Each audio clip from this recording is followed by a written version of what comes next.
going over how to do just that, explaining some of my best tips for spending your bankroll wisely at the casino, including stopping. And of course, I'll be taking your questions because this is a live stream. I'm only saying that because, of course, the people who are live now, here now, know it's a live stream, but you might be watching this after the fact. So, hello to you. Thank you for being here, and be sure to subscribe for notifications so you can have your questions answered the next time I do one of these. But either way, stick around and I'm sure it will be of value to you. But if you're watching this after the fact, but those of you who are here live, thank you so much. My my golden rule of slots gambling is never take money to the casino to play slots which you can't afford to comfortably lose. And you do that by having a loss limit. But there are so many ways to use a loss limit. And lots of folks don't realize that they've got an excellent loss limit approach that works for them. It's sort of hidden, it's obvious. But when you don't deliberately choose your loss limit strategy, that means it can be better. So I don't mean to that they fail to see that it's excellent. I mean they don't realize their method of limiting losses. What's your loss limit? Is it leaving your credit and debit cards in the car or at home? Is it only putting a $20 bill into the machine at a time?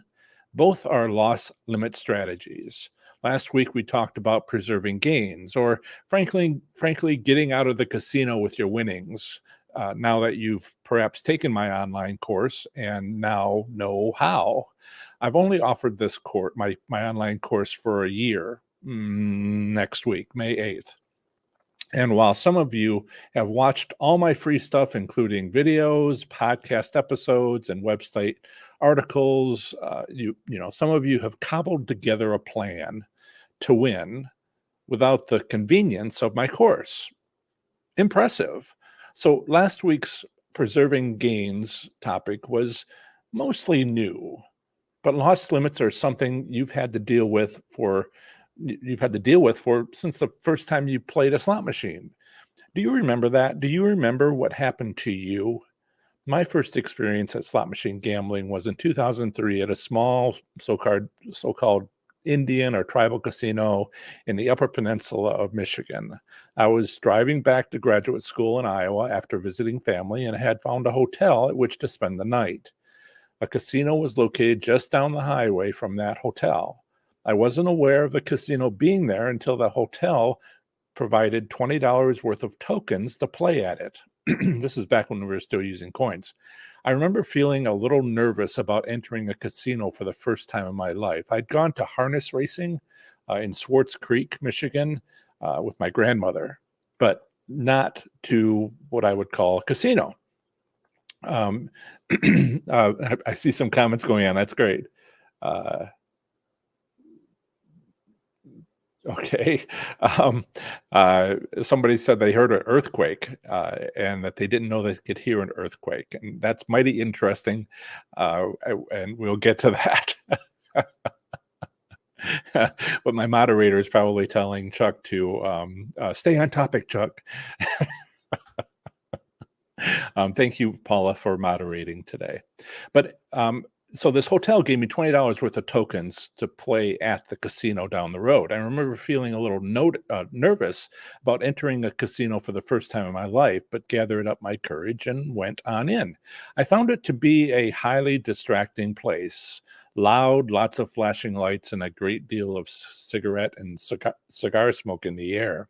I distinctly remember rapidly spending those $20 in tokens on slots, plus another $50, besides which I could ill afford to lose.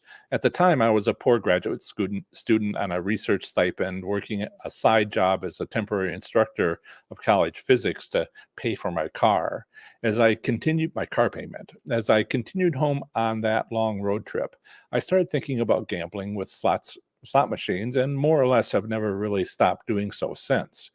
After a few months of thinking about it, or more precisely, just occasionally dwelling on that first experience, I saw a casino on the river while on another driving trip near Omaha on the border between Iowa and Nebraska. With these months of thinking figuratively behind me, I concluded from my first trip that I needed a rule. I needed a loss limit. I needed to decide how much I should allow myself to spend whenever or if ever I entered another casino. The careful rule I came up with was this: take a fixed amount into the casino, say $25, and spend only that plus whatever you make from it. Okay, I'm already imagining your thoughts. It's a lousy rule, but it's a start. So with this simple loss limit and $25 in hand, I entered the second casino at 2 p.m. on a Saturday and left almost 12 hours later at 1 a.m. Yes, I carefully followed my rule. My error, however, was that I hadn't been prepared for success. The mistake which my simple rule didn't account for was, as we, has become usual, winning. Almost immediately after entering this second casino, I won $500 on a $25 slot machine. Doing so left me feeling quite emotional, which inclined me to stick more firmly to the rule, which I proceeded to do. As the afternoon and the evening passed into the early morning, I continued to win small, non taxable jackpots, but eventually spent my $25 along with what I'd gained with it. And so this is my second experience in the casino. I should also mention that I did try to find a hotel that morning, early morning, instead of driving home at such a late hour and coming as close as I ever have to hitting a deer. It wasn't even in Michigan on the highway. Anyway, I wisely went to a nearby hotel. However, they wouldn't accept a credit card, but only cash. Their policy insinuated that people would provide a credit card to the hotel upon arrival, but then not be able to pay their hotel bill at checkout. Did they max out their credit limit at the casino, then not be able to pay their hotel bill the following morning? What else?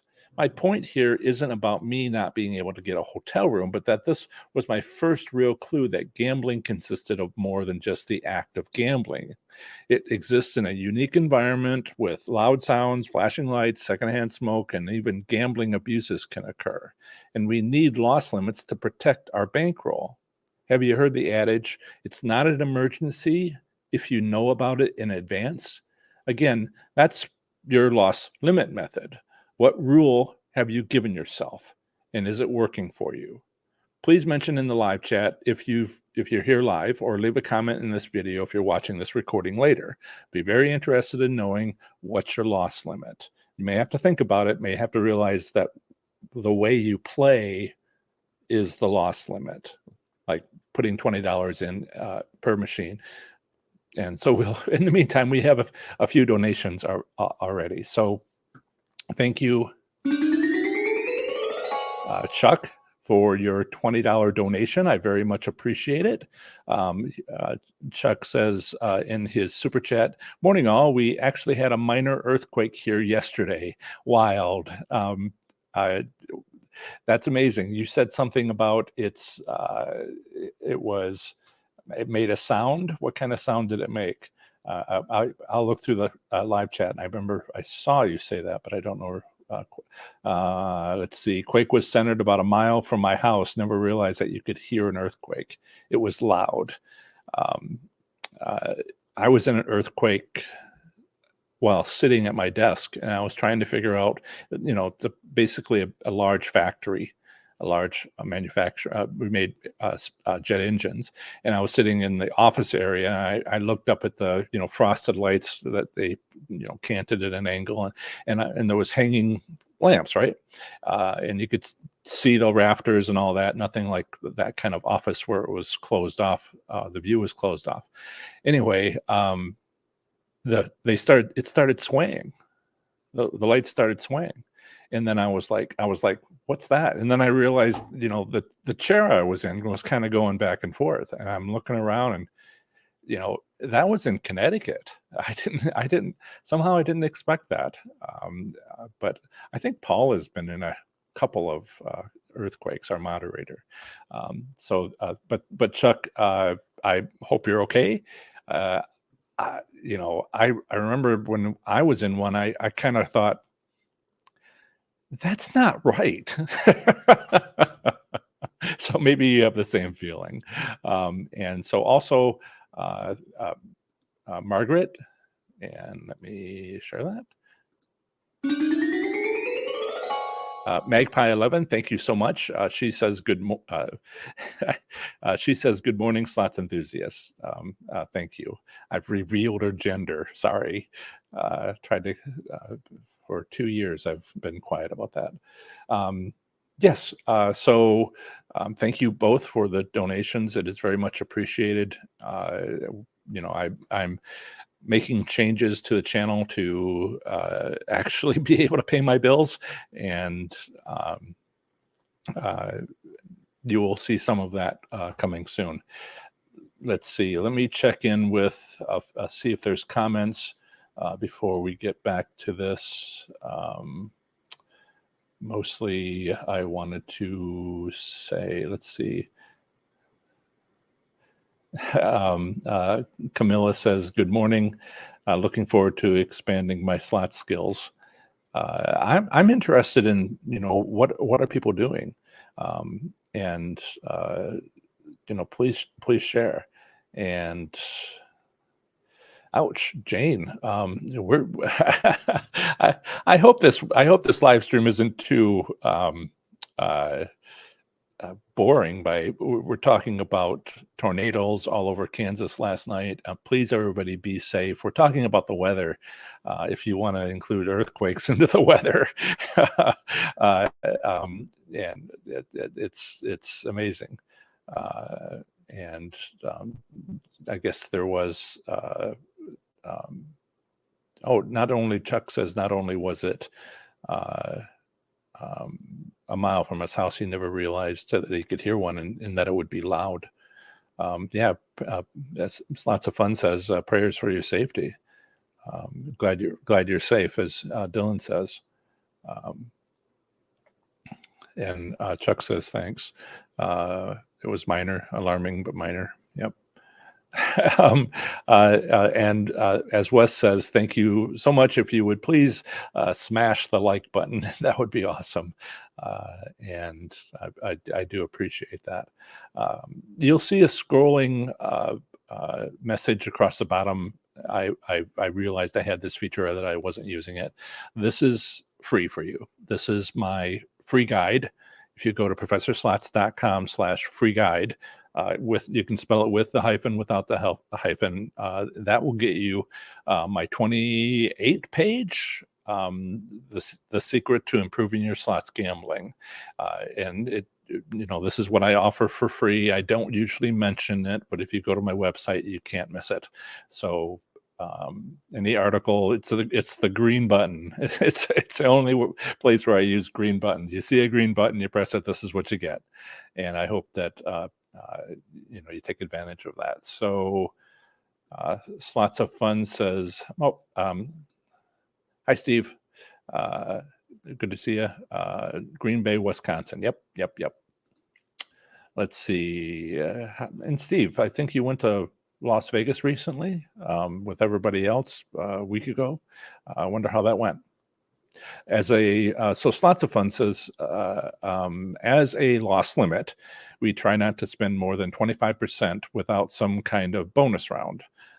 Okay, all right. So what you've jumped into here is how much you have a loss limit, I assume, for the casino, but you have a loss limit of which you'll use 25% of that casino loss limit on a single machine. And so you might play 4 bad machines, 25%, 25%, 25%, 25%, which is perfectly fine. I assume that you want to win. You use other things to determine, try to win. And so if you make some money doing that, like you said, you want to get some kind of bonus round, and then you make money, and then you do what? Do you continue to play, or do you use this 25? You said you try not to spend more than 25% without some kind of bonus round. So what if you get a bonus round? Are you still limiting yourself to that 25%? And I'm just trying to explain so other people can maybe use this method. And let's see, and listening at our local tribal gives it away before we get carried away. Um, so, right, last week we talked about uh, preserving gains, and other weekends, other live streams, we talked about how to win. And so if you're listening to the level of play, if other people are not winning in the casino, you look around and nobody else is winning, how can you expect to? So the idea is to wait until other people are winning. And that's that method, just so people have heard that, so know that. Let's see, Chuck, my usual bankroll that okay, so what slots of fun didn't do, I'll call you just fun. What fun didn't say was the bankroll amount. I mean, I appreciate 25%, but if you've got like a $3,000 bankroll, then 25% is meaning, it means like you're really trying for a long time on that machine, unless it's like $100 denomination machine. So, and also it's kind of hard for, let's mention bankroll. Well, thank you, Chuck, for mentioning bankroll. My usual bankroll is $300. I take you take 5 20s, 2 50s, and $100 bill. Okay, so you choose the denomination of your bills as part of your loss limit. Very interesting. I start with the 20s and know that the evening is going poorly if I reach the 50s. How awesome is that? See, this is very unique. When we talked about preserving gains last week, we we're new at that, except for a few people who knew how to win at their casino with a method or two, one method. And so those people have practiced, but the rest of us are like, winning is new. And you're welcome. But loss limits, we have got such history with that. I explained myself that I've been working on that since the second casino I visited, and I wish I had worked on it the first casino I visited, and that's all that matters. So there's Chuck's example. And Camilla says, Professor Slots, have you ever been to a Canadian casino? Law is different in the country. Winning is not taxed. Sure. I mean, I have. I'm from Michigan. Across in Ontario is Caesar's Windsor. I've been to Montreal. Near Montreal is another casino that I went to. I've been into Niagara Falls. On the Canadian side of the border is the Niagara Falls. I think it's called Niagara Falls. And there's 2 casinos that are run by the Mohegan tribe of Connecticut. Recently developed that. Yes, and I've looked at the Ontario, what is it called? Ontario Lottery. What is it? Ontario Lottery Games, OLG, which is the crown agency for the Ontario province of Ontario, Canada, and they are the ones that set the limits, and it seems like pretty tight limits, but I haven't found any return statistics. So yeah, other countries, other gaming jurisdictions, I'm going to say this. Every gaming jurisdiction, meaning each individual U.S. state, each individual province in Canada or Australia or the European Union. I'm trying to figure out the European Union, because is it every country, or is it the European Union? And where are the gaming regulations? It's part of my barrier is I I only speak English, and I used to be able to speak German, and that's about it. So there's a language barrier there for me. Also, I've got enough to do right now with North America, not including South America. Any case, yeah, I've been to a few of them, but not extensively. And I think I mentioned to you that if you go back to podcast episode 151, I'm not sure if it's actually made it to YouTube because it was before I started doing that. Was Bruce, and Bruce is in the British Columbia, so you might want to listen to that. And we talked for like an hour about what it's like for him going there. If that helps you. Right. Let's see. And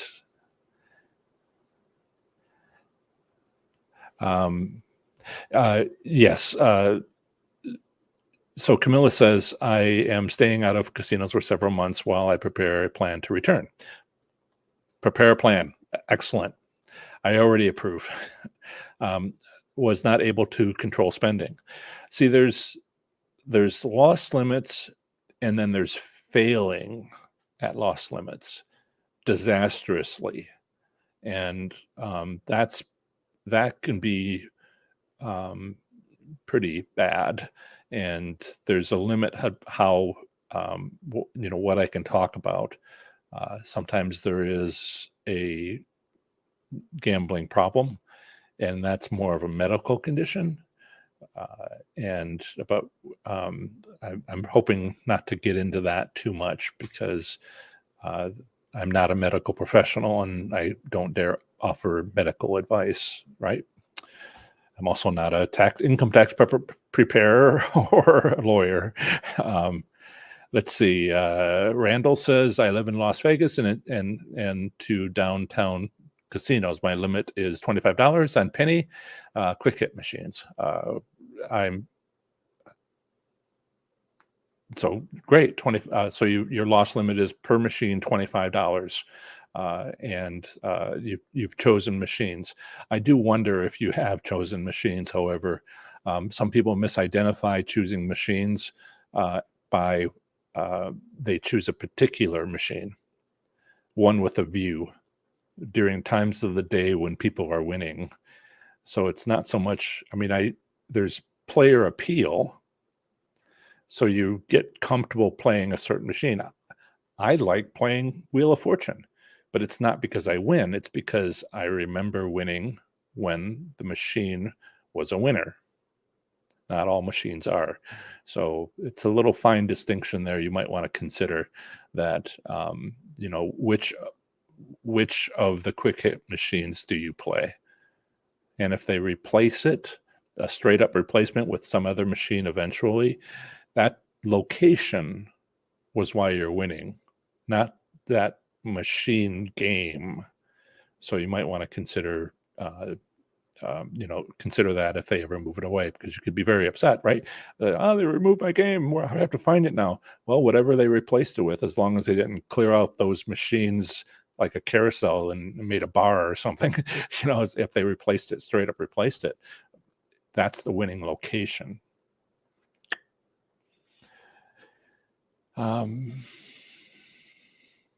Camilla says, we'll get the small lockable bank with slots.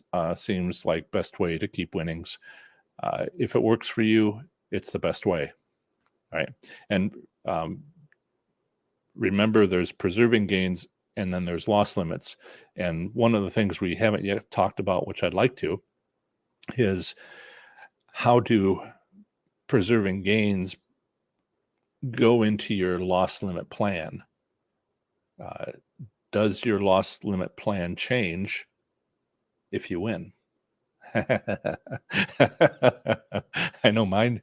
I had one where it didn't. I was telling you about where my loss limit plan did not change, and it needed to because I wasn't prepared to win. So, you know, preserving gains. Last week's live stream on preserving games is important to talk about. Uh, as important as loss limits. It's kind of like one of those kind of combined messages, 1-2 punch. Wes says, like Chuck, my usual bankroll is $300, but I only use tens for a max of 20 spins. Oh, okay. On a 50-cent bet or 13 spins at 75 cents per spin. It's an easy way to loss limit on the actual machine. Okay, so we've got a couple people who are taking a certain amount of money, happens to be the same, and you know, this doesn't work for people who take like $3,000 because there's no higher bill denomination than $100. So just a big stack of hundreds, and but $300 means you can break it down to tens, you can break it down to some 20s, some 50s, 100, and you know, this is use that bankroll amount to your advantage. Yeah. I know that my former coworker, a couple of years ago, he said he remembered going to, speaking of casinos that had coins, had coins, he remembered going with his wife, and they'd take a roll of quarters each, you know, $10, and they'd play quarters. Yes, I agree, Sonia. Excellent idea, Chuck. Thank you for sharing.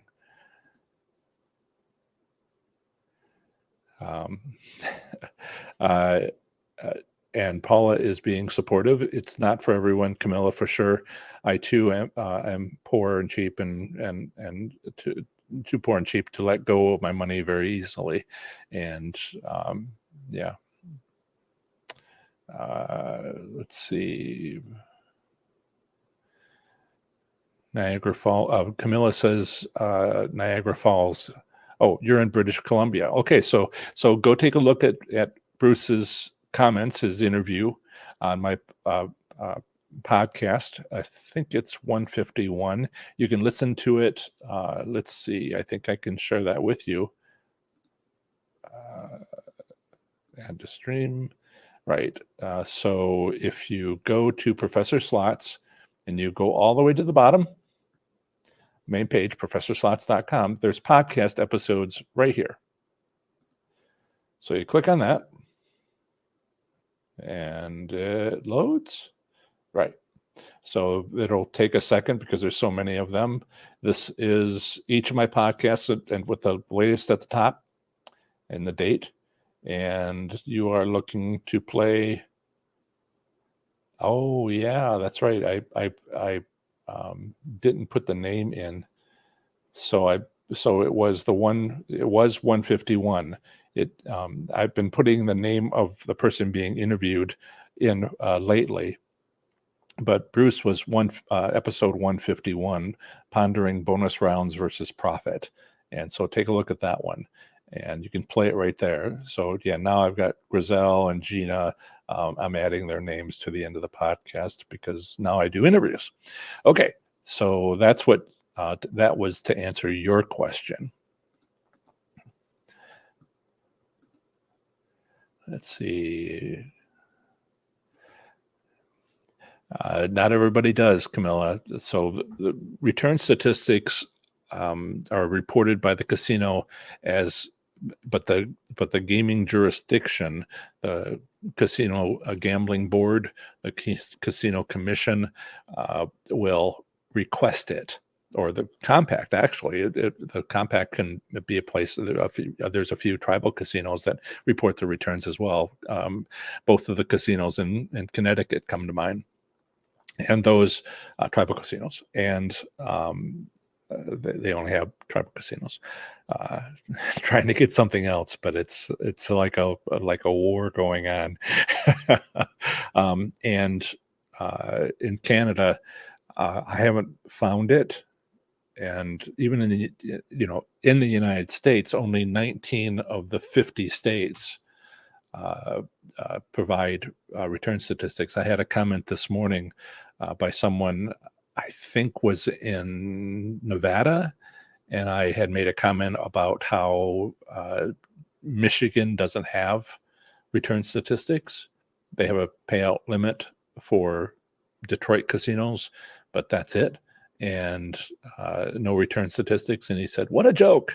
And I'm like, if you think that 31 out of 50 states that don't have return statistics are a joke, um, be careful, buddy. Nevada, uh, has the second best return statistics. Mississippi's better. Anyway, I don't I don't like people saying those sorts of things. So, Nitty girl, I remember when I used to bankroll $50. So let me switch banners here. There you go.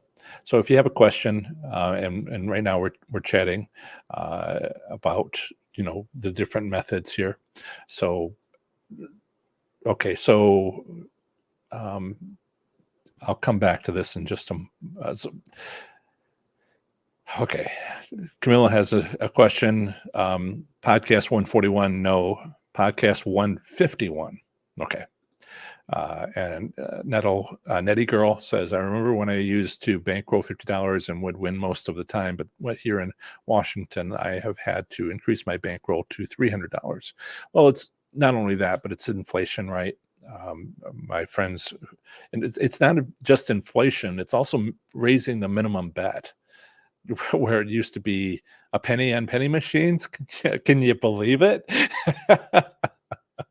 And now it's what I saw 30 cents once, and people have told me that they found that. I guess there might be some states that have a few machines that are 5 cents on penny machines minimum bet, but mostly it's 88, 90. That's what you mostly expect on a penny machine, and that just when it goes up by a factor of 20, you go from $20 to $30 to $300. No, $15 to $300. You've done well to go from $50 to $300. You've only increased it by a factor of 6, and minimum bets have gone up a lot more than that.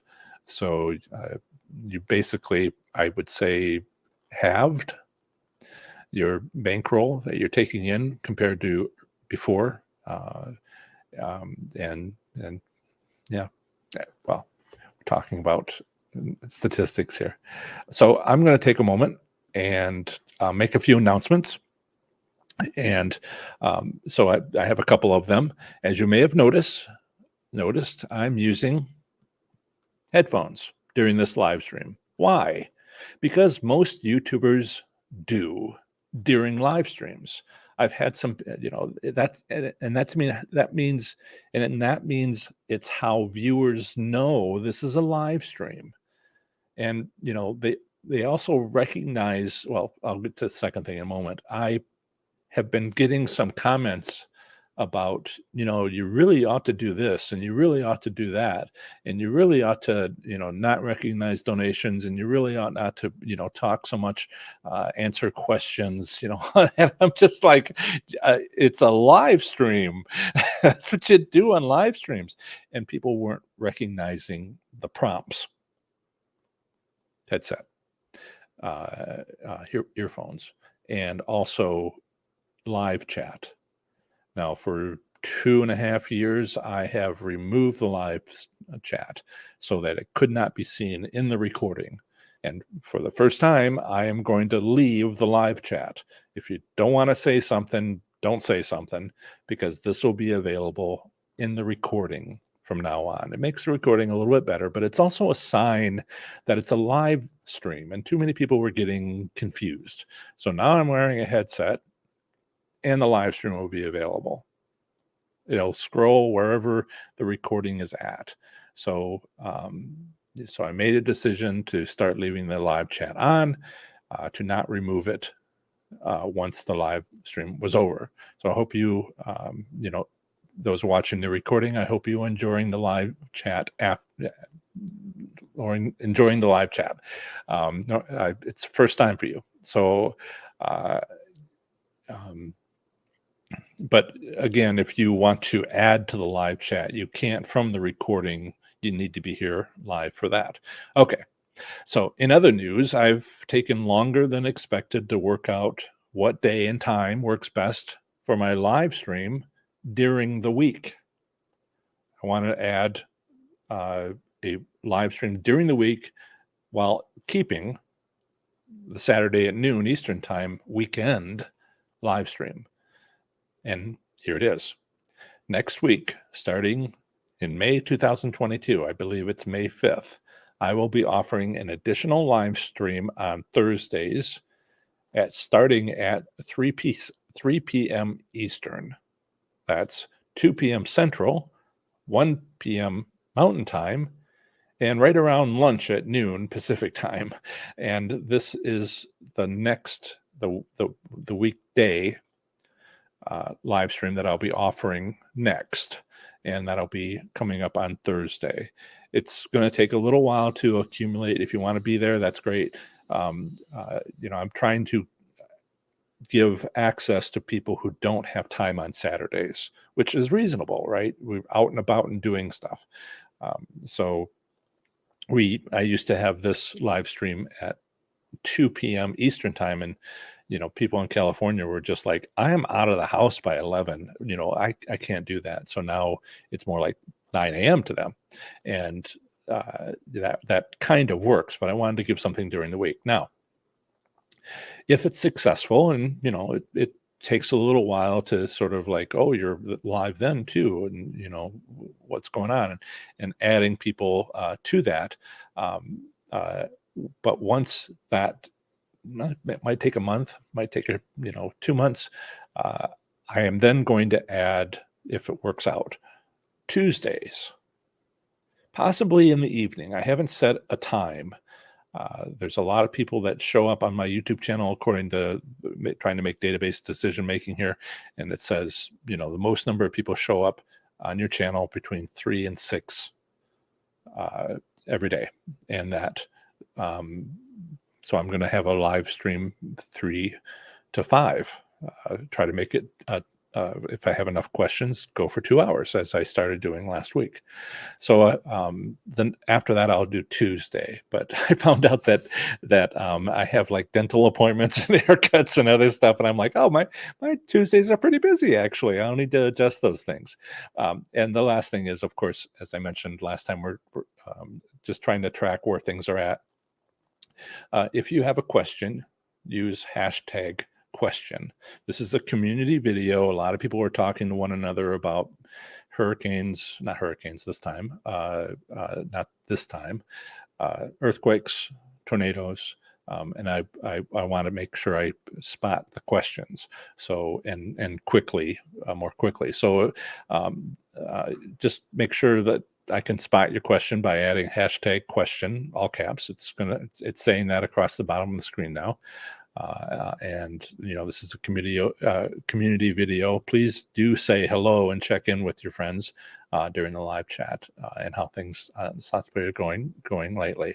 So improve your slots winnings and learn loss limits in my 30 days to play slots smarter and win online course at 50% off for a $100 savings at professorslots.com/30 days. There you'll find a complete description, testimonials, and the valuable bonuses you'll get with the course, including lifetime access, record-keeping templates, and much more. See the link in the video description.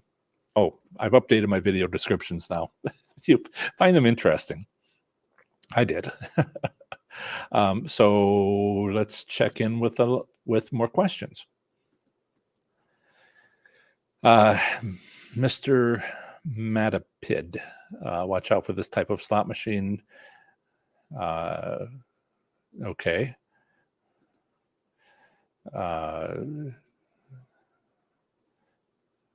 Okay. So that's a lot of comments. Please understand that it's not as I was just talking about, it's not the game.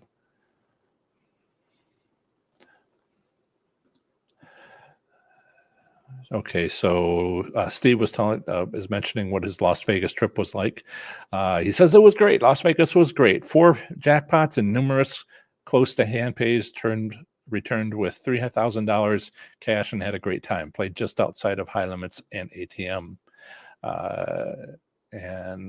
So you use the location method, and which casino was it, if you don't mind saying? I think there's a few people here that would be and yes, and they'd be interested. Mr. Matapid says they're trying out machines. Yeah, and so yes, casinos do try out new machines. They're looking for player appeal, and trying to, it's like, the Walking Dead machines. There's a television show about The Walking Dead, or there's a movie about this or that or other thing, and it could be like the original Wonder Woman, and people just love the nostalgia. But that is a game which has licensing, which is an extra cost because they have to pay to be able to use those images, and it can be substantial, and that payment is passed down to the player, at least in part. So those machines have lower odds so that they can pay their bill on licensing, which the other machines don't have. The one's not about television series and movies. New machines have to catch on. Now, what you're describing isn't a winning strategy. It might be a winning strategy. What you can do is you can go to some states and they will set those machines to win when they first arrive to give it the best possible chance. But then some states can't do that. If you go to some states' gaming regs, it'll say that the maximum you can set the machine is 100%. And if it's already at 93% as an average, then putting up to 100%, you're still losing money. And so it'd still be a losing machine. And so, but then you have another gaming regulation, which has to do with over the lifetime of the game. The theoretical has to be set to minimum levels, and it can't be lower than that. And so they can't set it too low. And a bunch of states have this. I think I counted, did I count those? How many have lower limits? They had, let's see, 10, 20, 29. Is that right? 10, 20? Yeah, 29. 29 states have a minimum theoretical payout. The others don't. And even states that don't have slot machines. And so you can use that to your advantage if that regulation in those 29 states, some of them say over the lifetime of the machine. So what they will do is they can set a machine to be a loser, but they have to set an equal amount of time for it to be a winner. So if they set the machine like that out and they said, we want people to play it, and they set it to have high odds, they have to put it out for an equal amount of time for as much play to get the same number of plays when it's set low, so that its lifetime average meets the legal requirement. So this is all kind of details, and I hope that you kind of follow it. You might have to back up and listen to me say that a couple of times. It's a winning strategy depending on your state. And like I was saying before, California, Australia, European Union, and every U.S. state. I posted a video recently about U.S. states are weird. It's just everybody's got different laws, and you might say, well, in general, they're sort of true, and common. And I'm like, well, if you look at the forest and you don't look, and say, yeah, that's the United States. But when you start looking at individual trees, they're very individual trees, every individual states. Um, yes, and kind of went on about that question, but I thought it was a good question. Hey, Jan's here. Hey, Jan. Chuck was in a earthquake. It was an epicenter a mile from his house. Go chat. Go chat. Check in with him. Right. Lisa says about loss limits. That's right. There's a loss limit, what you take to the casino, and then there's a loss limit about what you spend on a machine. But a lot of people, I haven't seen a description yet for what you do when you win. I know it's last week's conversation, preserving gains, but does winning change what you do for a loss limit? We talked last week about, and I'll get to this question. And actually, maybe you did answer this question, but if you win a large amount of money, we talked about last time, taking that and just tucking it away and playing with the remainder of what you brought with you. That's not changing loss limits. So that's one possibility, but I wonder if maybe you take the opportunity to say, well, I might be on a winning night and I want to risk a little bit, not all of it, a little bit. And so would you change your loss limits under that circumstance? And this is the whole, maybe you're chasing wins and it's terrible, unless, you're actually going to win. Where you have a reason for this, where you see it's going on, and you've evaluated your risk, and not just like chased wins. I gotta stay focused on loss limits here. So Lisa says, I take $400 usually with an extra $200 or so, but I am disciplined enough to not dip into that $200 unless the $400 is profitable. So you started with two loss limits, and you only engage the second one if you're having a profitable night. Thank you. Yes, Camilla. Good. Oh yeah, Camilla says, gambling addiction. And again, I'm not a medical professional. I can't offer any services. I provide responsible gambling on my website. If you go to the bottom of any, perhaps that's not the best page with all those podcasts. So if you go to the bottom of any of my pages, there is here is responsible gambling, and there are 800 numbers and sources, and where's my dog going? Oh, he sat down over there. Right. So that's about all I can offer on that. Let's see. Thank you, Texas Tootsie, Jan. Please, everybody, give me a thumbs up. I should mention that more often. And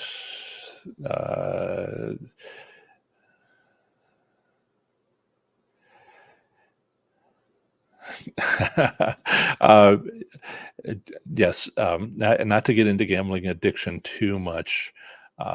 Family history of addiction. Thankfully didn't inherit, but I was concerned. I took Paula to a casino, Soaring Eagle in Michigan, and was a little concerned for me, because one way to sort of explain this is like that first time you have a beer, first time you have alcohol, and you don't know if you're going to be an alcoholic. You take one taste, and for some people, oh no. And I was just very careful and watching her, and she got out with a profit. Okay. Um,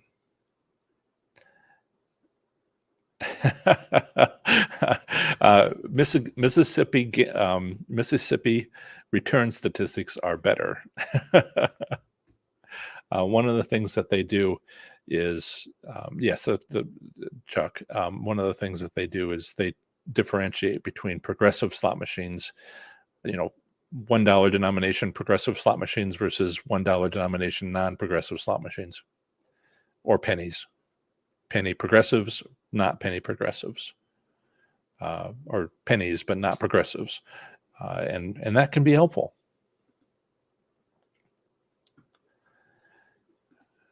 and I see questions here. I might have to ignore um, some of these. Steve says that aren't about loss limits or not even close to it. Steve says, question on multi-denomination machines, 1 cent to $2 denomination. Uh, Domination? Freudian, Steve? I think you said the odds change on each denomination, but Vegas paybacks say 90 to 3.28% on multi denominations. Um, uh, in Las Vegas, one of the nice things is they call out slot machines with a multi denomination option as a separate line item. And that can be useful. Now, it could be, penny, 2 penny, 5 cent, dime multi-denominational machines, or it could be $25, $50, $100, $500 denominations. So you don't know. It's only multi-denominational. Now, other states do things differently. I found out in yet another state what they did. Um, uh, was it Mississippi? No, no. There was another state. They didn't have a multi-denomination line, and whatever machine, uh, uh, whatever the lowest denomination on a multi-denominational, that's the line under which they put the returns. So these all details of gaming here. So, and you don't have a question, Steve. There's no question there. Minimum bets are the way to go in Washington. Yeah, absolutely. And some people are making travel plans. Dan says, my wife and I take $300 to $500. We walk the entire casino first. Yay! To see how many people are winning. That too. Hand paying, etc. Wonderful. Then we pick a machine we think is winning and put $20 in. And there's more. If one of us is winning, usually one of us seems to win more. The other, I'm still used to like podcasts where I have to read these things. You can read them just as well, but maybe it's a little small and on a phone for you to read the text. So I guess I should pronounce it. This is what I do during lectures and conferences. Somebody says something and I have to use my mic to so everybody can hear the question. Okay, so the other will scout machines. It's a team effort. If we win more, then we put it back into the it goes in the machine opposite the bankroll. Yeah. That's what I like to do. That's slot hacks.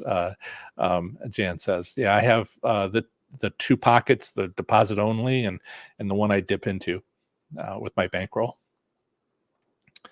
And yeah, we've all had interesting weeks, some more interesting than others. So I ask you, Paula, I have some details. But Chuck had an earthquake and he heard it and it was loud. So I personally, I think that's just exciting. If he wasn't harmed, if nobody was hurt, then that's just, that's just glorious. Yep. Good. You're all chatting with one another. let's see. And also, Dan says we do very well using this strategy. If we win a large win, we will take a portion and play high roller. Okay, so if you get a large win, then you'll take part of that. And is this you also you go play high limits, but you also, I assume, will have loss limits, another set of loss limits for playing for under those circumstances. And what is that? I'll look for your comment later. And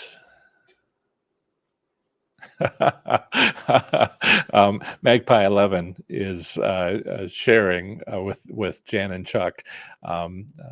They had a 2 weeks ago. They had a trip to Las Vegas together, and now they're like, let's go to Mississippi. And so there's Magpie 11 is saying, no, I have never been to a Mississippi casino, but she's having a garage sale today, and I'm selling all the casino gifts I've accumulated over the year. So you really wanted to get that, spare bedroom emptied out, right? Yeah. And let's see. Good luck. Yes, absolutely. Good luck with the sale. Now they're all talking about it. Okay, so Fun has a hashtag question. See, this is where it gets to be like, telling you a little bit about the interaction and the community that's taking place is, important, but I also want to make sure I answer questions, and I can have a hard time telling apart. Okay, so Fun says, what do you recommend at a loss limit on a $50 bankroll?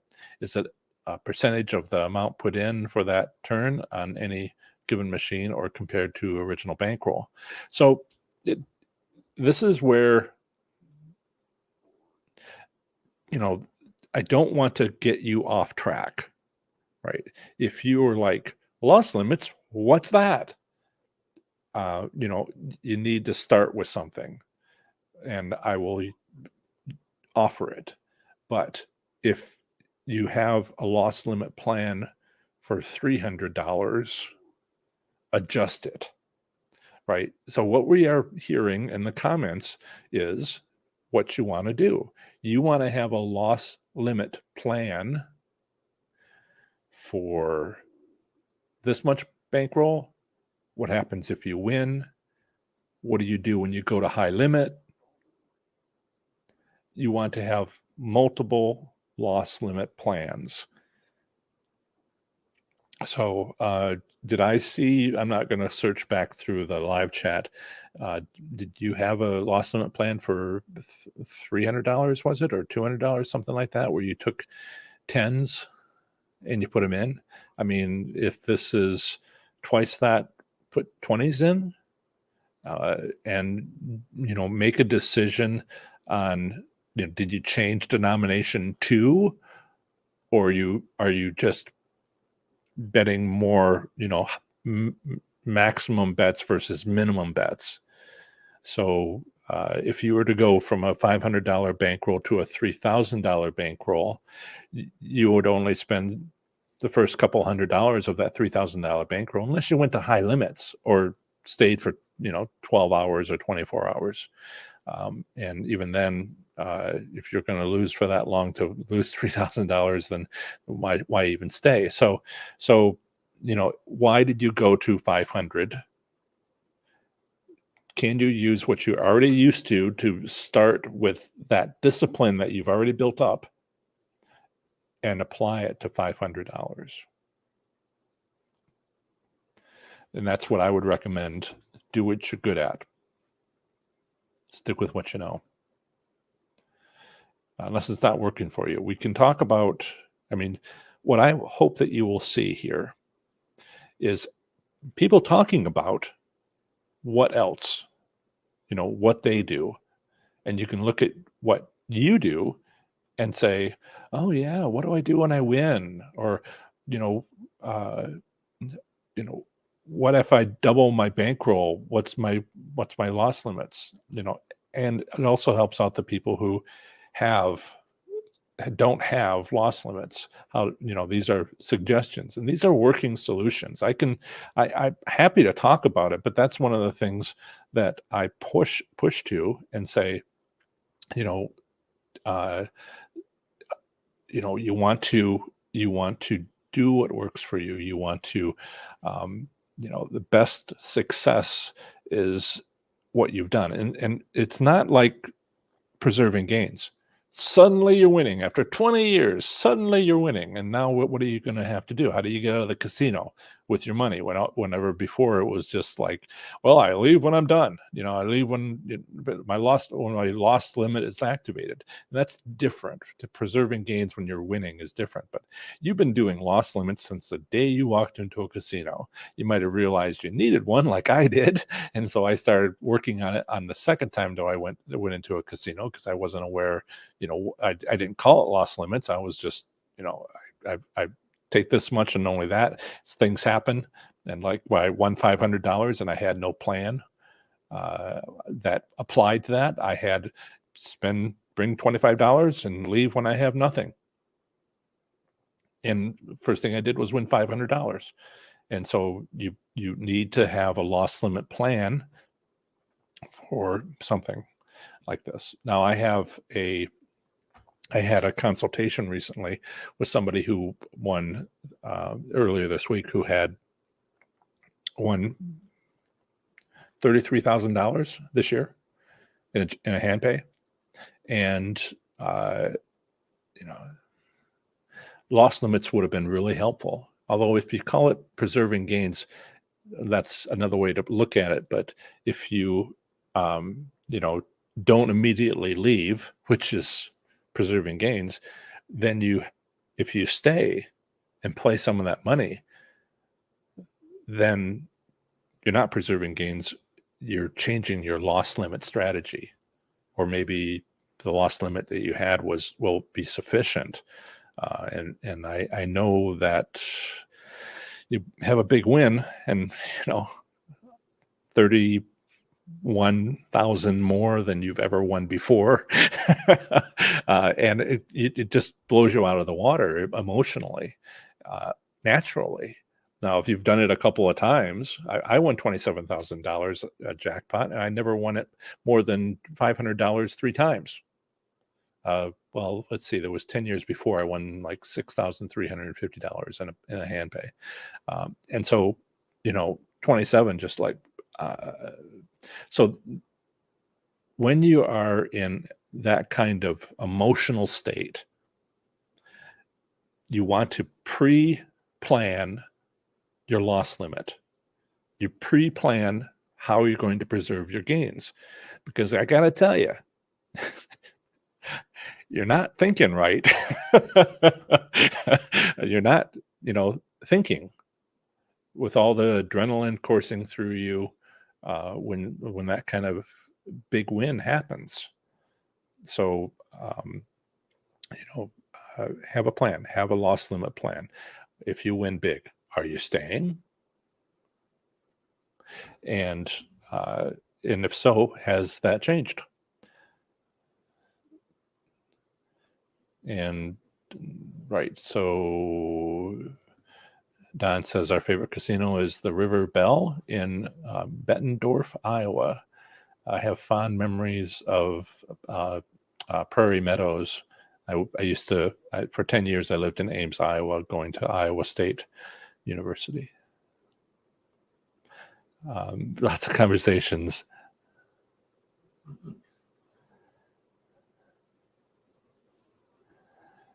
Camilla says, I've noticed those license-themed machines are tight. Yeah, it depends on who is paying for that license, but pretty sure the casino wants to get out of it, and I'm pretty sure they want to pass it on to if legally possible, pass it on as much as possible to the player.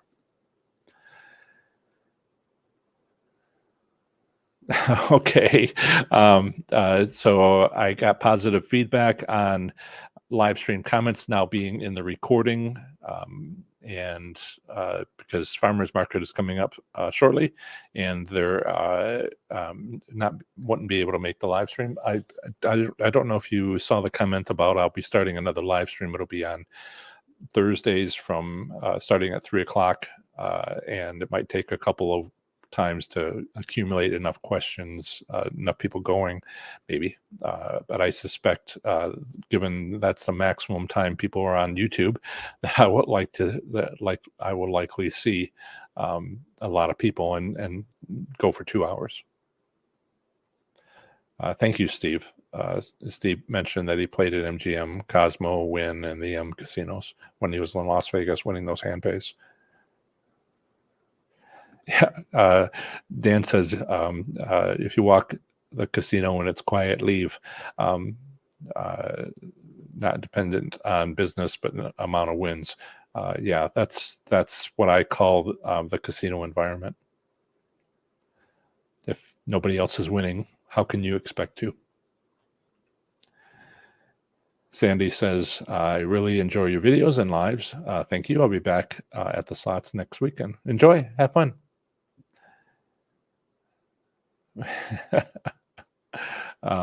More comments.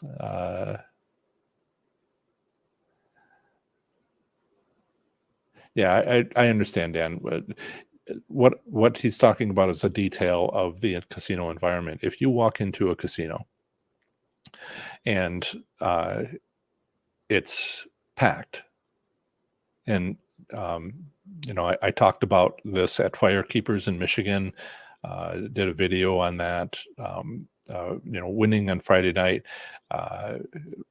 Recent video. I won't post it here, but it's available on YouTube.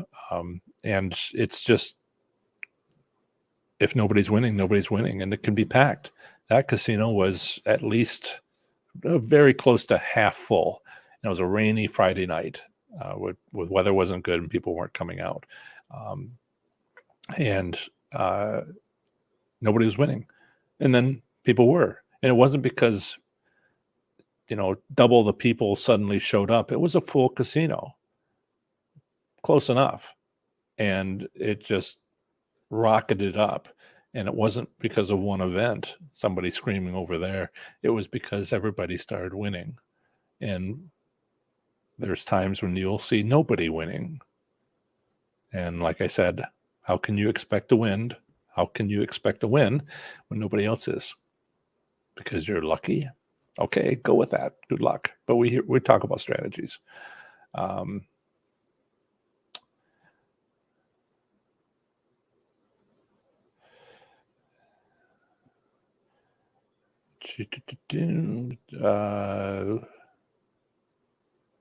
Okay, so Fun says, when we win bonus or nice line hits, we may play down to round it off $50 or $100 break point or cash out ticket and use a 20 for follow-up spins to see if there's anything back to back. Yep.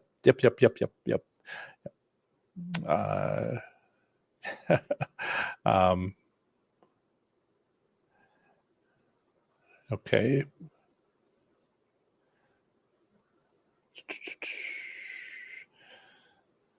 I didn't see your post, Chuck.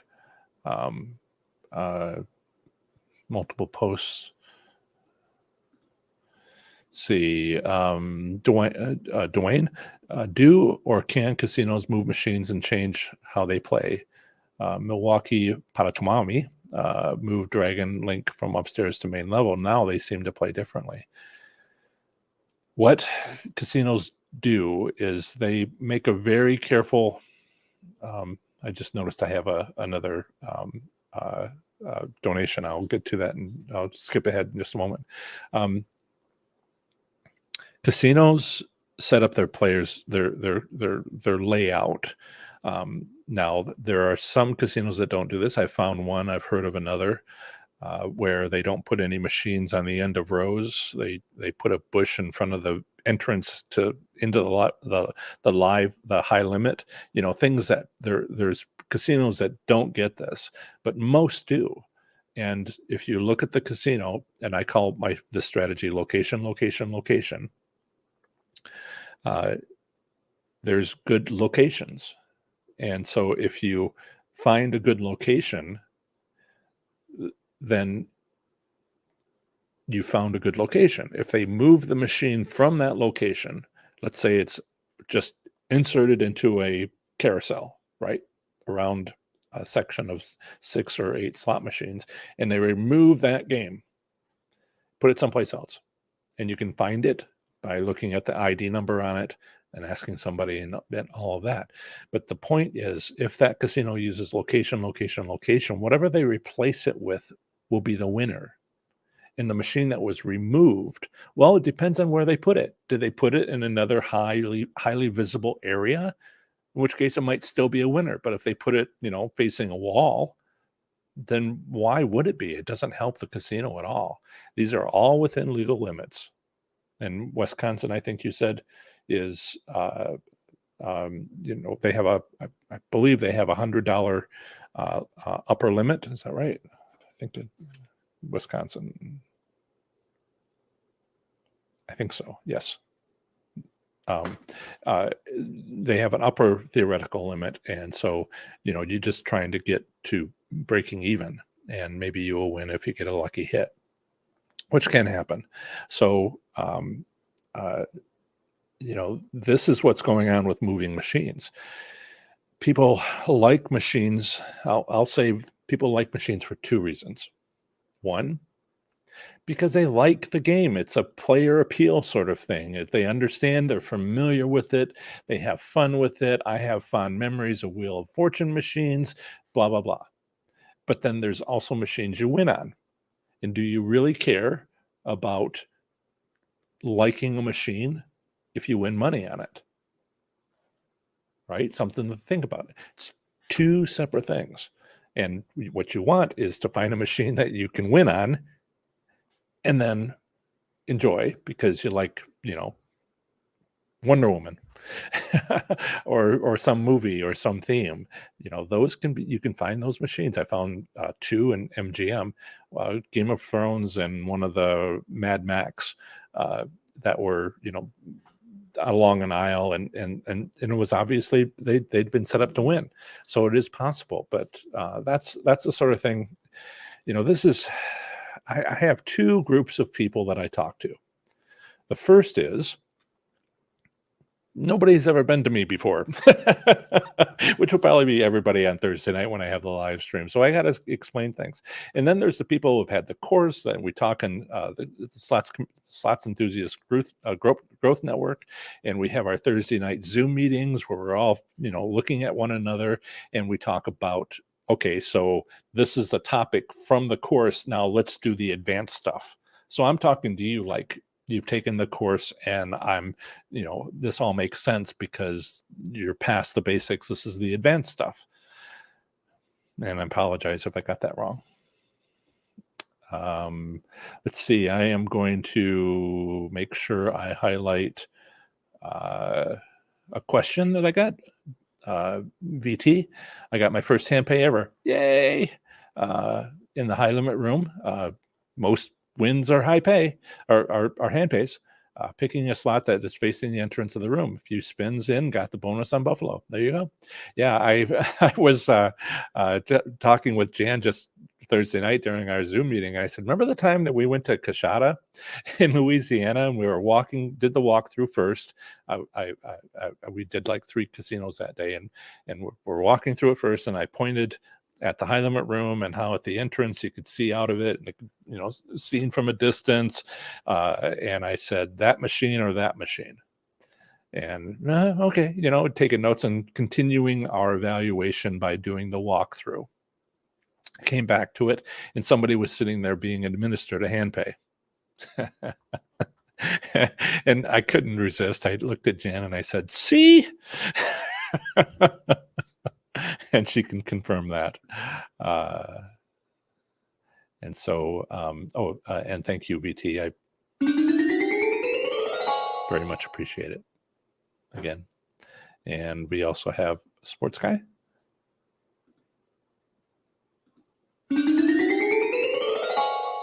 Going to Las Vegas for the first time. Did you follow the comments Steve made? He was there the week before last, and the week and he went to MGM.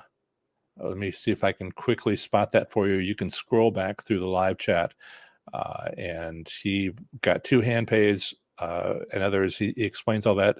Stephen Keenan.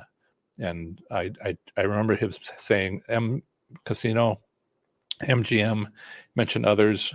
Make sure you slip back unless he wants to comment on again. When you go to Las Vegas, he had success the week before last. One of the things that we are a little concerned about is the NFL draft over? They plan that 5 years in advance, and Palms made their opening on the 27th, and so in order to be able to take advantage of that, that's like 3 days ago, and that might be an interesting casino to go to within its first month, possibly first year. And if it doesn't interrupt your plans, if you can get around to those casinos, it's recent information you can get from the live chat. Thank you, Paula, for handling the interesting sites that are putting up these information. Even though the live chat is going to be available forever now, the hope is that they would see that and might not have a moderator. And I kind of have to laugh at people who try to do that and say, I win on slot machines. Maybe you should pick somebody who doesn't do decision analysis. Or you can waste your time. Got you covered. Right. So nuisance people. Let me check back. I think I might have. I got all the viewer activity. Yes, good. And where was I? I think I left off with Magpie. Yes. Magpie 11 says, my loss limits depend on my goal. Entertainment, I'll lose it all because it's, if it's with a friend and for fun, $300. Learning new games, 75% loss limit, $300. To win grocery money, my loss limit is 50%. So multiple loss limits. And who knows these things, right? We are self-taught until a year ago, 51 weeks. Next week is my anniversary for releasing my online slots course on how to win a slots. 30 days to win slots. 30 days to play slots smarter and win. And until then, we were all self-taught. Maybe we had a parent or something that enjoyed taking us to the casino as adults, and maybe they taught us something, a grandmother, that sort of thing. And a lot of us just learned, and we learned about loss limits. And so don't be concerned, don't be upset that you don't have 3 loss limits, but you can see the value of it. One per gambling goal. Magpie 11, 1 per gambling goal. Loss limit for Las Vegas and a loss limit everywhere else. Special trips, all of that. And Sandy says, sometimes I win more on a $15 or $25 spin versus $50 spin. So I really depends on machines. I have learned to test each denomination. If the slot isn't paying well on one denomination, often works in my favor. Yeah, I've been finding that a lot more often. Yeah, there's techniques like this, and I wish I could find something universal, but there are they can be different odds. I'm finding that I'm winning a lot more often to build my bankroll at minimum bets, while at maximum bets, I would win. But if minimum bets were 90 cent and a bet, 90 cent bets, and maximum bets were $4.50, that's a 5x difference. And I was winning at both minimum bets and maximum bets, but I wasn't winning 5 times more at maximum bets. I was actually losing money. My bankroll was shrinking. Still winning, still on a winning machine, just wasn't winning as much. And in fact, I was draining my bankroll before I was building it up. And you have to start making a decision there.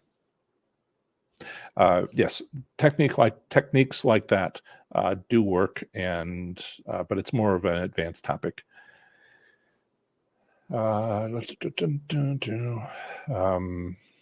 Okay, win-loss limit strategies. Sure. Wes is confident. He says win-loss limits strategies. I like confidence.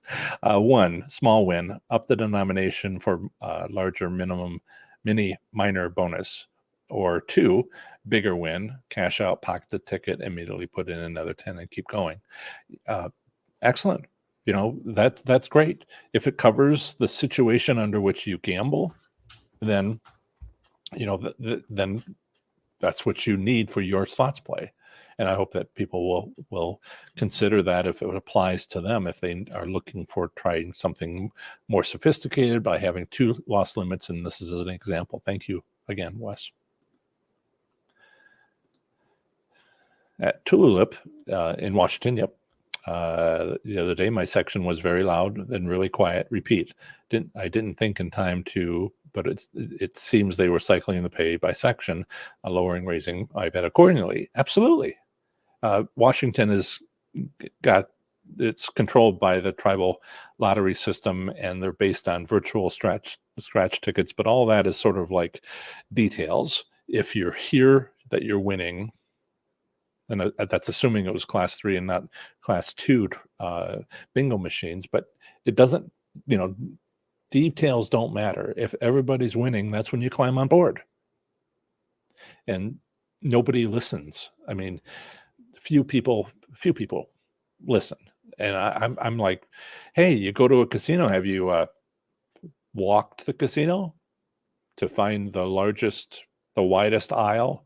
And followed that to the second largest aisle, so that you found the largest intersection. And the people are like, "What are you even talking about?" And I'm like, "Have you?" And they're like, "No." I'm like, "Go for a walk. You thank me later." Okay.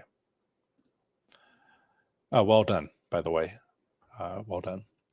Julian, the machines will tell you when there is a jackpot win. They don't tell you the machine name, however. The machines will tell you when there is a jackpot win. They don't tell you the machine name, however. Are you talking about announcements? I've seen this sort of thing where there's announcements of other wins elsewhere. Sure. There are some places that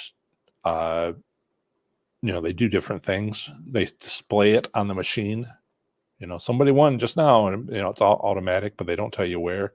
Then there's others that they post the wins on like a television monitor that you can see later, and you don't know if it was 3 months ago. I've seen those at my local casino, and I recognize the individual, what he was wearing, and what I was there that night 3 months before when he won that $30,000 handbag on a $100 machine. And you don't know. But if you can figure it out, if like on the photos, if you look at the time, and it says, let's say it says the day, that's great. But what time was it? Well, sometimes they display their watches. There you go. Sometimes they just in the picture. And if it's high resolution picture, you can read the time. And so well, it was either AM or PM. You can use that. And so, there's a lot of places where it's just not enough information, but there are some places where you can dig into it, get paid later for your hard work. Okay. Dan says, craziest casino trip I have ever been on. There was a huge earthquake in Las Vegas while we were eating. It felt like we were moving 3 to 5 feet side to side. Yeah. Actually, I have a PhD in the effect. I'm not a seismologist. It's actually sound. And Chuck might be interested in this. I'll try to make it very brief. I have a PhD in sound, where you use sound for an inspection. And there's more than one kind of sound. Our ears will hear one type of sound, but there are other kinds of sounds which can't survive, can't transmit in air, but they can transmit in metals and earth and underground, and it's called a shear wave. There's also a Rayleigh wave, which is a surface wave, and then the one that we hear, which is longitudinal waves. And it's actually a combination of these two things, which is what earthquakes do. So if it was, I'm sorry, if you have the sound wave goes like this, which is the one that we hear, it moves up and down. Then you have shear waves, which are like this. And so it can tear a little bit. Compression waves, tension waves, and then you have the shear waves, which can tear, and then you have this surface wave, which does kind of a circle. And so your house goes up, the ground moves out from under it, and the house comes down. That's the circular motion, and that's part of what, and these have different speeds, so you can hear an earthquake coming. But, sorry, I get all excited about my PhDs. 1 minute. And so I wanted to share that. Question, can or do casinos have, I've already answered this question.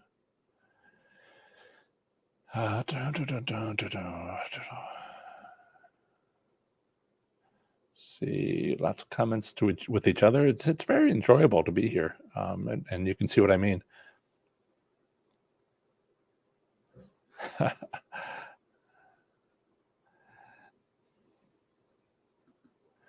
Steve, if you want to join the Slots Enthusiast Growth Network, you can straight up join it. It's at community.professorslots.com. If I think I can share that with you. I will type in community, professorslots.com. And so this is where you can join. However, if you join the online course, you get the first month free. So there's a savings there if you choose to do that, and that's where you go. That's where you go. Otherwise, you can talk to people during the live stream with any individual. Please do not. The live chat is now available to the whole world. Please do not provide your phone number, your address, or any personal information. If you're here. Now, if it was prior live streams, only 100 people would see that, but now it could be thousands. So, don't do that. If Steve, you want to ask for contact information, email me, and I will forward your request to the person you're asking about. And if they want to respond, they can. Right.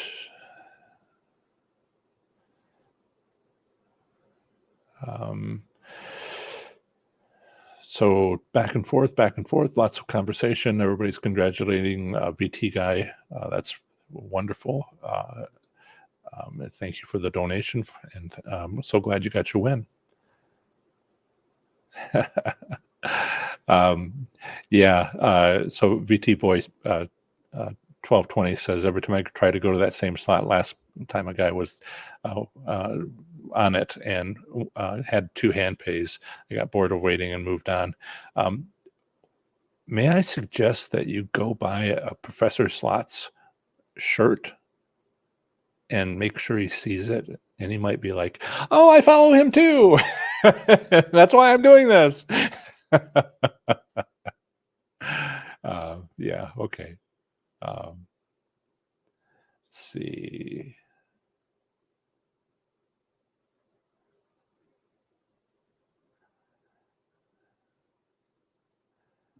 Um, Magpie 11 says I've or it's a conversation between Jan and Magpie. I'll leave it to their conversations.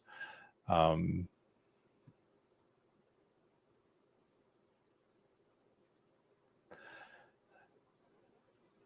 my locals have uh, been moving machines and changing the denoms to higher limit machines, and the good higher limit machines are out of service. My thought is to turn them in and just get rid of them.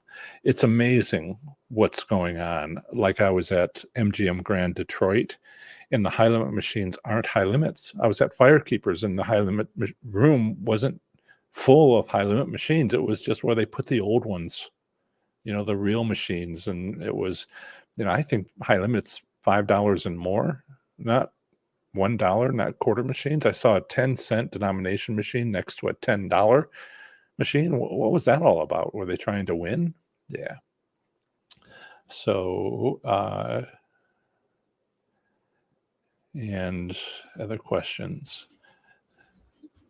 Dwayne. Oh, I also want to say to James, I'm sure you'll figure it out. Have a good one.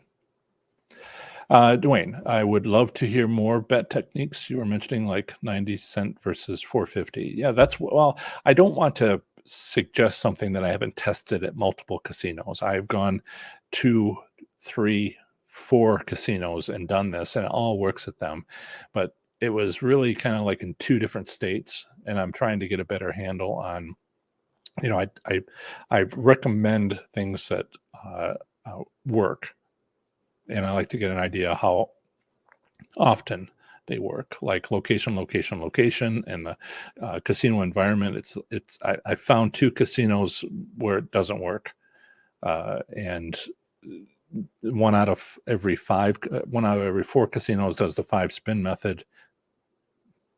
And so, where that would be, you have to sort of like test for it. And yes, I have seen the minimum bets make money and maximum bets not make money on the same machine. And how universal is that? I mention it because I'd like to see what you think. Have you tried this? Also, I don't know. People say the strangest things. They say, I would win more at casinos if only I took more money. I'm like, what? What? And I want to be logical and say, so you want to raise your loss limit because you think that will help? Because, maybe, but if you are actually wanting to increase your bets by going from minimum bets to maximum bets and some hope that you'll win more, then that's not a good plan. You might be better off sticking with your bankroll of $100, $300, and making minimum bets and making the most of it. I can understand increasing your bankroll to, if I don't know if everybody can understand this. I find it interesting. So how does $500 bankrolls work? How do $3,000 bankrolls work? Isn't that interesting? Isn't that useful information to do the research and find out? And but that's I love to learn. And so I didn't want to not tell you about the minimum bets versus maximum bets and the results that I've been seeing as a strategy. Give it a, I didn't want to give it a numbered strategy because I'm like, well, if you go to Lawrenceburg, Hollywood, Lawrenceburg, please do that. That's in the article on that casino. But is it a nationwide, worldwide strategy? I'd like to try it a few more times before I make that kind of commitment. It's just me being, uh, trying to be, careful and give you good information.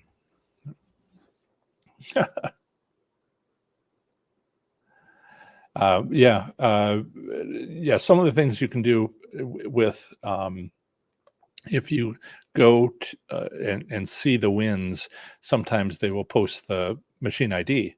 In which case, or somebody's standing in front of the slot machine and you can see the ID.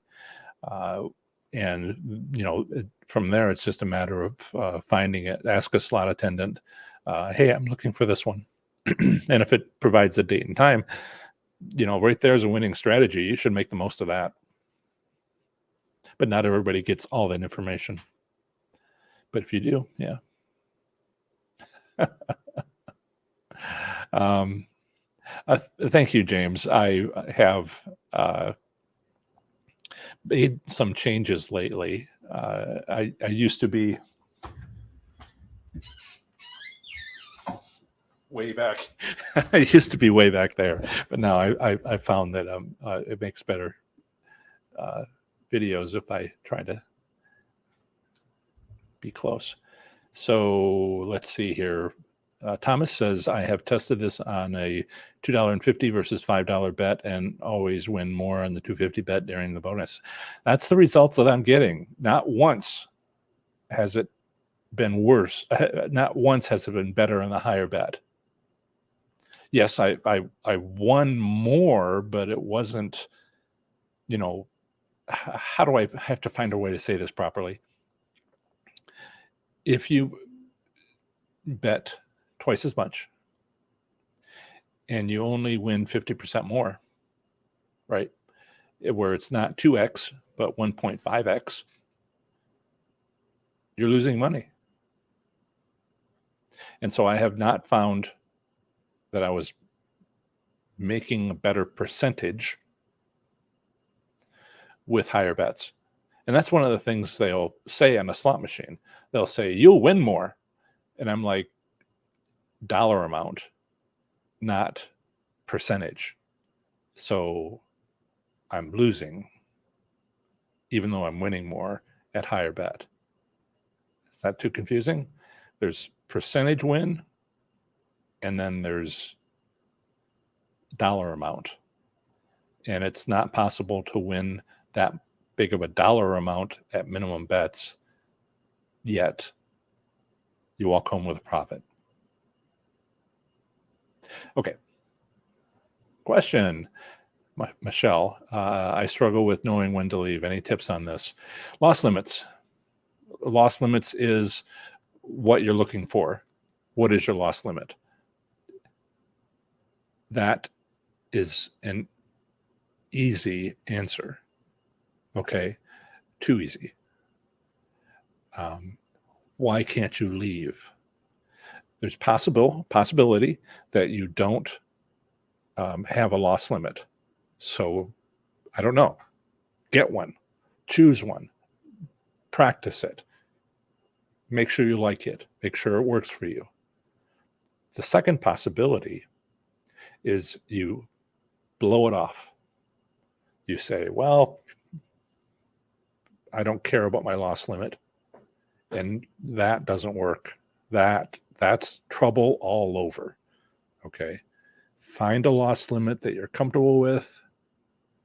And, that's the first thing. If you win, have a method for preserving gains. If you want to preserve them, maybe it'll just make for a fun night and you'll go home with as much as you would go home to normal. What's your thinking here? If you set a loss limit, If you practice it and you get good at it, great. But if you just can't apply it, that's a more serious matter. I find spouses are good for that. They'll drag you out of there, and that's the sort of thing. Let's see here.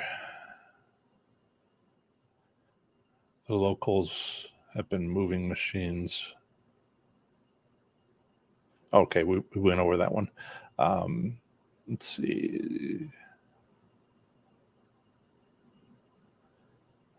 Oh, so fun is saying, I'm saying if the casino posts in a television monitor their wins, that's one thing. But if you're talking about, and this is actually a strategy that I've been thinking more and more about, is if you have a um, uh, a slots channel who plays slots and records it at your casino.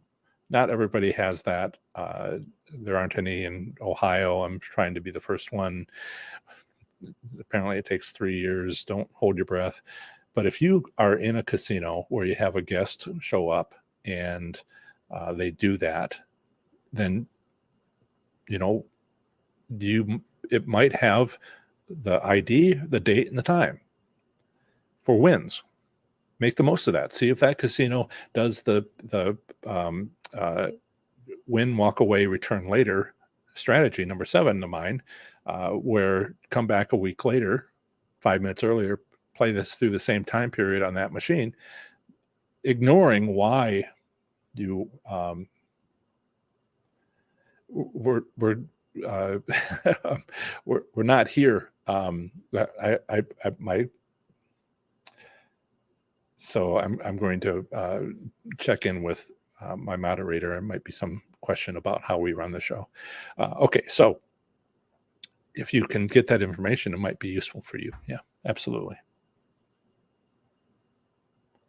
Let's see.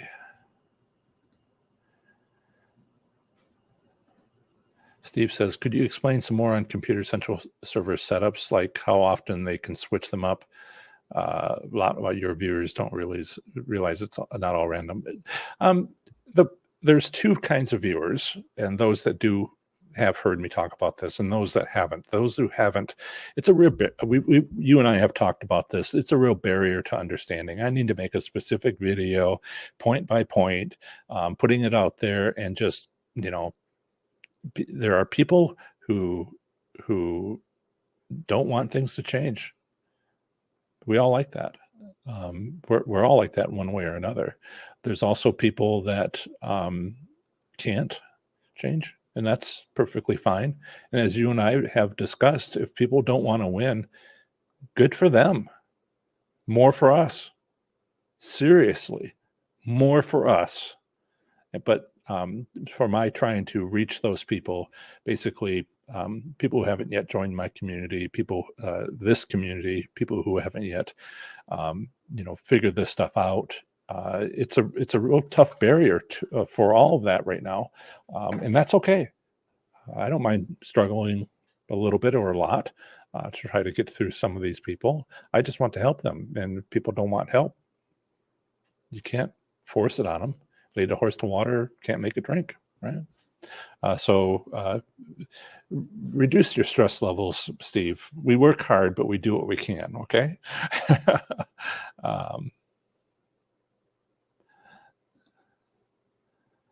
Let's see. Yeah, the sports guy says, love the new look with the headset. Visual cues for the people who are watching and not realizing that this is live. So the live chat, I mentioned this early on, the live chat and the headsets, the headphones help people realize immediately that this is a live stream. I don't need them. Mark, Steve, I just popped in here. What are you talking about? Switch them up. I own my own casino property, have 28 users. Just want to see what this gentleman says. Not a question. Camilla, learn psychological triggers, and oh, Mark Green. Mark Green, you have commented before. It was like a year and a half ago. You were really mean. Okay. Please comment again. I believe yeah, yeah, yeah. Assuming you are who you say you are. Liars exist. Camilla, learn psychological triggers casino uses to make you lose control and plan with loss limits and strategies to save winnings. Yeah, that's what it's all about.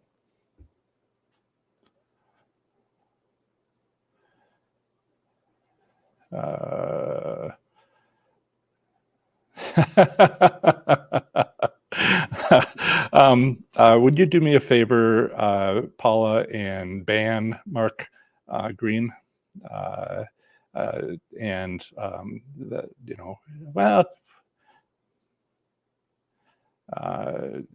yep. His last warning. Thanks for that. Yeah.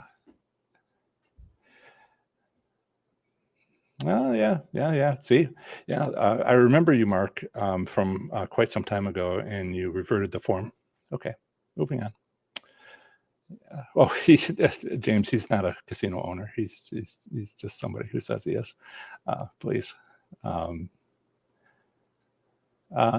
big payback is, Thomas says, the big payback is able to record here in Ohio. He does at Jackson, Cleveland, and Belterra and Cincy. I knew it. I tried to get the number of the marketing department in Belterra. Thank you very much. I'd like to be able to see if they've ever done it before. Thank you, Paula. Yeah, that's always fun. And now I'm ready. Can you give me what I recently did was I unblocked everybody because I was being a little bit too tough on people. And so I had to unblock all the Bitcoin players and the crypto and all this other stuff. And they came back immediately and I was able to zap them again. But I'm being much more generous. And somehow I let him back in for that reason. But now he's gone. Good. Can you give me a loss limit example for a $100 bankroll? That is a lot. That's tough. I would find a 60-cent bet or a 30-cent bet machine in your casino, because there's a bunch of things you want to do. Like, for instance, you want to be able to play for a while, and making 100 bets with a $100 bankroll is 120 bets. That's not much. And so we are stuck with casinos raising the cost. I've had a show on that, raising the cost of casinos, rising cost of casinos. So what you need to do is, get $5 bills and put them into machines where you can, 50-cent bets. So you can make 10 bets. That's, be lucky to find that. I found nickel machines that had 9 credit minimums for 45-cent bets. You have limited choices with a $100 bankroll. And pretty soon, with rising costs, you won't be able to go and make more than 3 dozen bets. Yeah. That's tough. Okay. Question from Wes. I always play minimum bet unless the machine is winning, because my thinking is to always maximize how many spins I can get from my limited bankroll. Thoughts? Sure. I mean, with a minimum bankroll, making minimum bets is the way to go to have a good time for a couple of hours, which may be what your requirement is, to have fun. Your goal is to have fun and, make the fun last by minimum bets. But everything comes back to your goal. All right. If you have a different goal, but the same bankroll. Okay. Then you look around and you're very selective and you play only location machines. And maybe those don't have, you're not selecting slot machines that have a minimum, a very small minimum. You're selecting slot machines based on the criteria of location. And you're waiting for that period, that time when the casino environment is just so much louder, even though the number of people hasn't changed.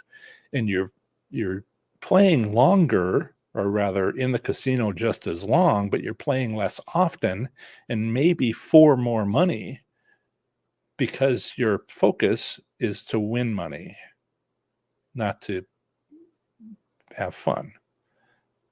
And so your goal, your plan changes with your goal. And maybe you drive further to a casino that's further away because it has a strategy that works that you can make the most of with $100. But this is all advanced stuff. This is a conversation between you and me, Wes, and you've been on this show for a long time, and you've watched a heck of a lot of my videos, and you've learned a lot of stuff. But for the people who are new, and I'm trying to focus more and more on them, what can they do? And it's like, I need to ease them in to this. And I gave you an answer, which was not easing it in. If somebody's following me, they probably would do this. Look for these multiple strategies, try to combine strategies. And that's what you do when you've been with me for a year. But if you're brand new, you're like, the casino environment, location. What are these words that he's using? And so for them, have fun. Choose machines where you can make the most of $100. A lot of people have $100 bankroll, and they have to be selective. And people who have a $300 bankroll, $500 bankroll should be selective, but they don't have to be selective. They just blow it. And many people. And that's, you're not forced into, being selective like a $100 bankroll. I think $100 bankroll, I'm a high limit player personally. $2,500, $3,000. That's what I do. I go, that's my history. And I have been having so much fun by setting my limit at $300 and going to a casino I don't know, new to me, and seeing what works. Sometimes nothing, sometimes something.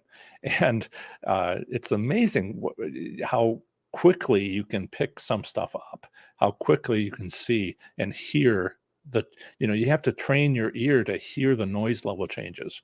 And then you can't help but see it. I was waiting at a guard station at Belterra Park, and I saw location because I was looking at the machines, and I was like, well, that machine and that machine. Oh, okay. And going back to my conversation with the guard and who he's calling to try to, record my play there. And I look up and there's a hand pay at one of the two machines that I pointed out to myself.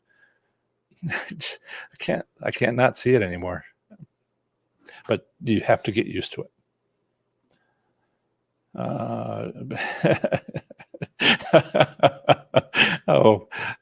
So I didn't even have to talk about Mark Green's awful comments. He was already gone.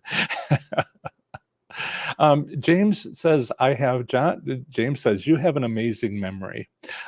Please, James, if only I could forget.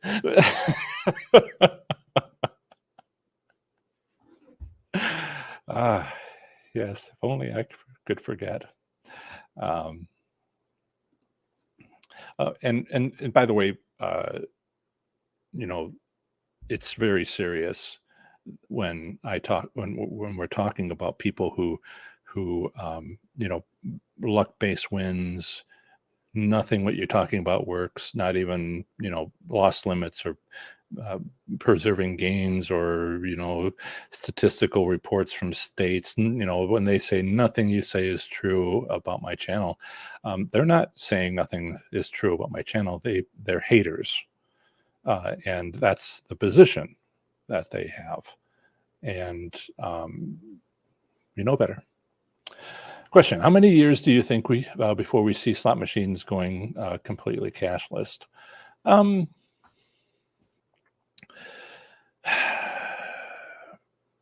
we have convenience stores and we have chips on cards. I was going to hold up my credit card, but I stopped myself in time to show you the chip. Uh, um, and we got used to that pretty fast. The question is, would I mean, there's two opposing forces. Casinos want it. They want it so bad because it's easy for people to spend money. There's no such thing as a loss limit unless you impose a loss limit on your savings account. And then there's the players who are like, "Oh, wow, I'm not going to that casino anymore. Geez, that's like the worst thing ever. Wow." It so it has to sell, and it's too one-sided to work. There's Mark Shackelford, who was the Wizard of Odds, has sold his business to some very interesting people. And I was reading their terms and conditions on their website, and I was horrified. My internet lawyer has explained to me that it has to be fair. The terms and conditions have to be fair to both people, the owner and the person viewing the website. If it's not fair, the first thing that's going to happen during any sort of suing is the judge is going to throw it out, and you have zero protection. It has to be balanced. And cashless is not balanced. They just want it. They want it hard. And let me ask you, there's something that came out, what, 5 years ago? And it went nowhere, where you could put in your player's card and you could have money on your player's card, not free play. That's something that they do. They said, well, let's make it so you can have it and put money on your player's card, right? And connect to your phone, your player's card. You put the player's card into the machine, you play money off of it, but you also can check on your app what your amount is on your player's card. And so what all this meant was it was a sneaky way for the casinos to say, I want access to send you notifications to get you, and it's even better than email to get you give you notifications to get you. It's SMS or something like that. And I get those occasionally for other reasons, and it's just like the worst idea ever. It never sold. And let's just get something more immediate where we can get people on people's phones because it's so wonderful. And that's an example of it not working. It's too one-sided. Sorry, didn't mean to go on about that, but it's interesting conversation. Yes. Fun says that he's found a dancing drums machine that has an 8-cent bet. Did you send me an email about that, or was it somebody else? Yeah. Like Camilla says, like a good professor, teaching both beginners and postgraduates. Do the graduate students and do the hi, welcome to college.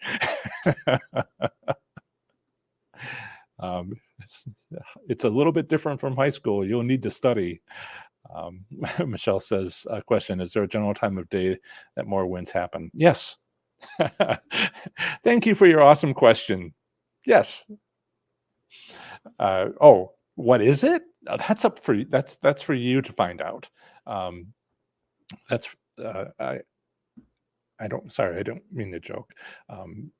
Yeah, most casinos will have that, and how you can tell is by the noise level. And that's why I call it the casino environment, my strategy 8, and you listen for it.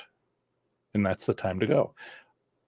Or you can use another one of my strategies is you see somebody win, have a hand pay, and you come back 1 week later to the same machine 5 minutes earlier and play it through that same time period.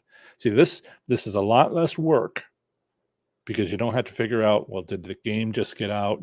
You don't want to do it on Christmas Day. Well, actually, 1 week later is New Year's Day, so maybe, but or Christmas Eve and New Year's Eve.